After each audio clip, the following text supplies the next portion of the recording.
Recently I went away for a few days with my husband to the Lake District and we had an absolutely beautiful time.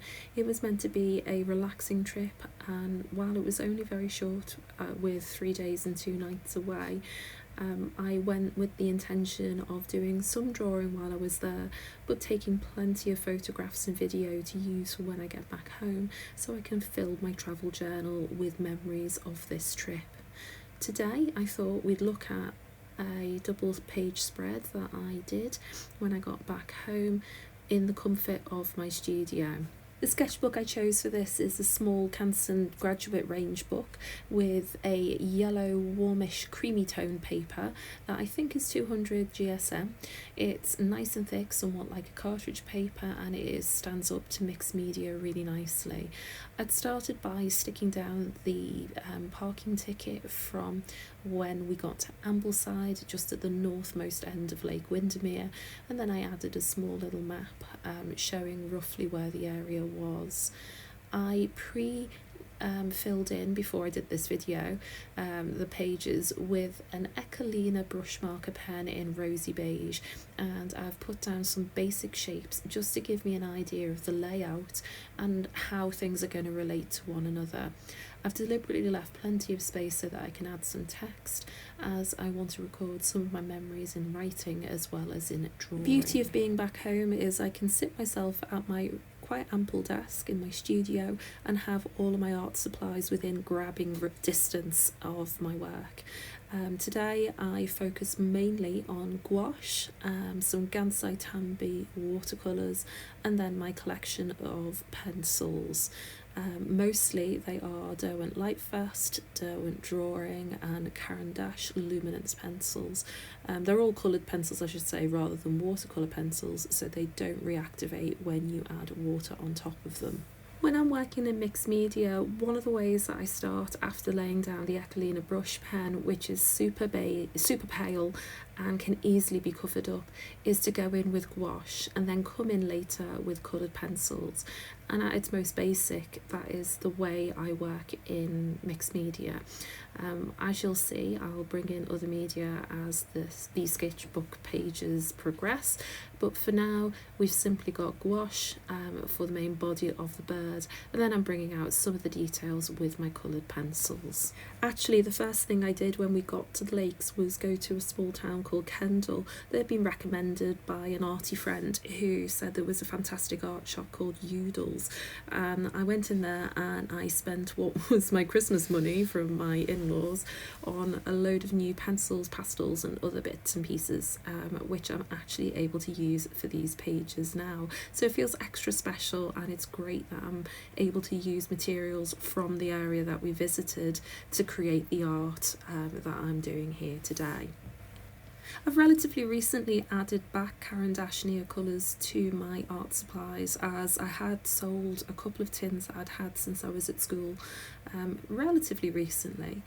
But once I curated my own set, got myself the muted colours I was after with a few saturated but still quite rich rather than too in your face and bright colours, I was much happier, and I use them a lot of the time dry for extra details at the end of a piece, but I do occasionally add water to soften down their marks.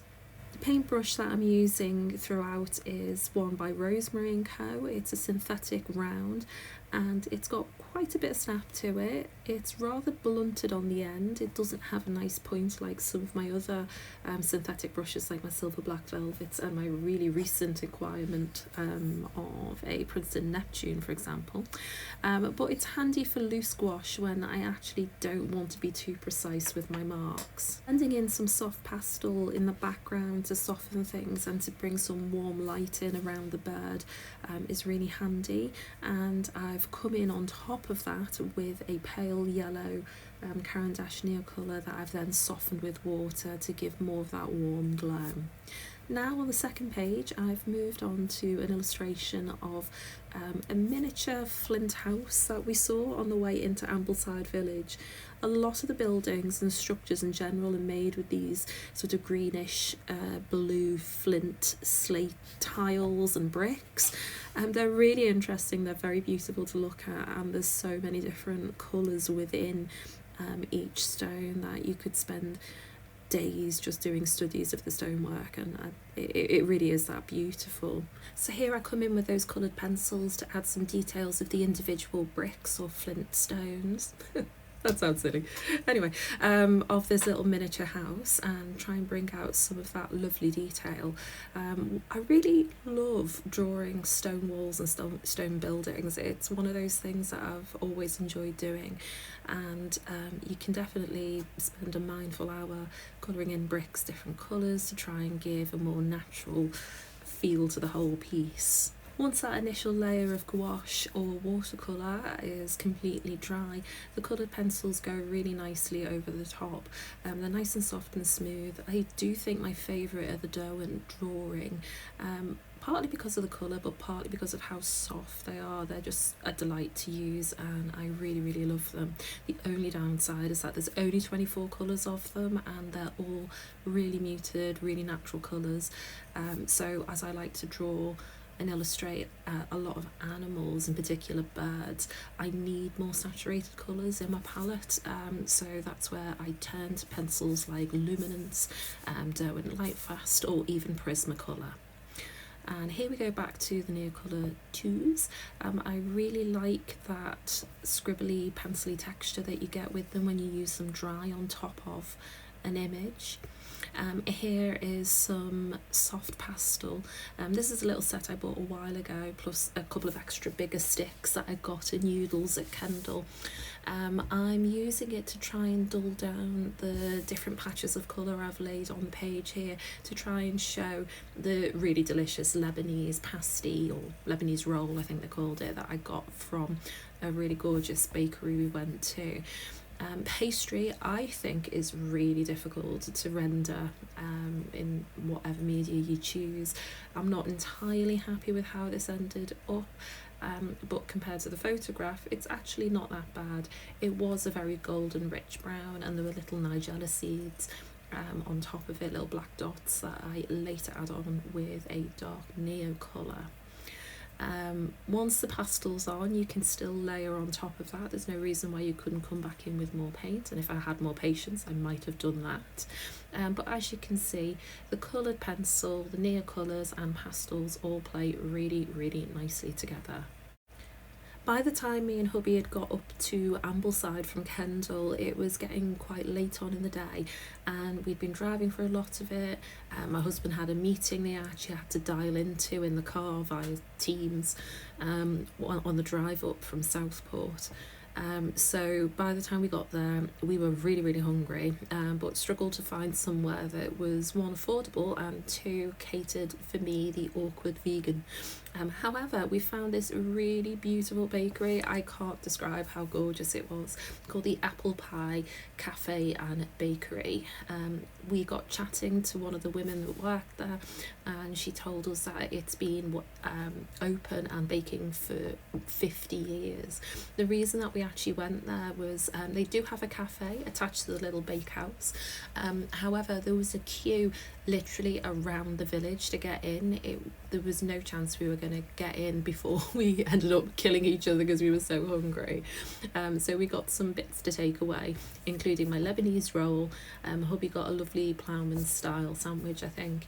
And we bought one of their beautiful whole apple pies that was absolutely delicious, and I'm thrilled to say was accidentally vegan, which we took back to the Airbnb and ate over the 3 days that we were there. So yes, we did eat an entire apple pie. Don't worry about it, we walked at least 10 miles every day. Now we're reaching the finishing touches, where I'm coming in with just water to activate some of the near colours and blend in some of the gouache, and then I'm using my fountain pen, which is a Twisby Eco, I think that's the jade colour one, and I use a brown ink by Diatramentus, which is waterproof, so if I wanted to I could draw on top of that and add paint and it wouldn't smudge. I found the Lake District so utterly beautiful and so inspiring from an artist's perspective that I have tons and tons of reference photographs to work from, and that means that I've devoted the entire sketchbook to just this trip. Purists might say that travel journaling should be done as you go along, by the roadside, en plein air, but really this trip was about time away for me and hubby to relax and enjoy some beautiful scenery together. I took plenty of video and photographs to refer back to, but I also allowed myself the luxury of just enjoying being in this environment. And the added bonus is that I get to relive the trip every time I open my sketchbook and add further memories to it. So what can possibly be wrong with that? Have you tried travel journaling before? Is it something that you do regularly when you go on a trip? Let me know, and thanks for watching.